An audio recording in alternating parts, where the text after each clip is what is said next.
আমার পরিবারের অনেকেই আমার কাছে ঘুরতে এসেছিল বেশ কিছুদিন আগে। আমার কাছে মানে তমলুকে, যেখানে আমি কারেন্টলি পোস্টেড। হঠাৎই ঠিক করলাম সবাইকে নিয়ে মন্দারমণি যাব। এখানে আমি ৩-৩.৫ বছর ধরে রয়েছি, কিন্তু সে অর্থে আমিও কিন্তু মন্দারমণিতে কাজ ছাড়া এখনও নিজে যাইনি। তাই রাতারাতি প্ল্যানিং আর প্যাকেজিং করে সকালেই ট্রেন ধরে পৌঁছে গেলাম আমাদের ডেস্টিনেশনে। আমরা যে রিসর্টে ছিলাম সেটা আমার পার্সোনালি খুব ভালো লেগেছে।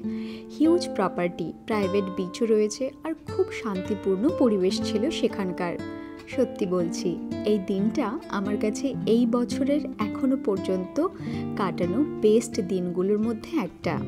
সবাই মিলে বাচ্চাদের মতো পুলে ঘন্টার পর ঘন্টা স্নান করেছিলাম। বিচে গিয়ে দোল খাওয়া, নিজেদের মতো করে সময় কাটানো, সমুদ্রের ঢেউ, রাত জেগে আমাদের নাচ, সবাই যেন ক্লান্তি ভুলেই গেছিলাম। সবার এত ব্যস্ত রুটিনের মাঝে এই একদিনের ছুটি যেন আমাদের কাছে ছিল এক টুকরো মুক্তির মতো। এই একদিন আমাদের সবার মনে থাকবে অনেক দিন।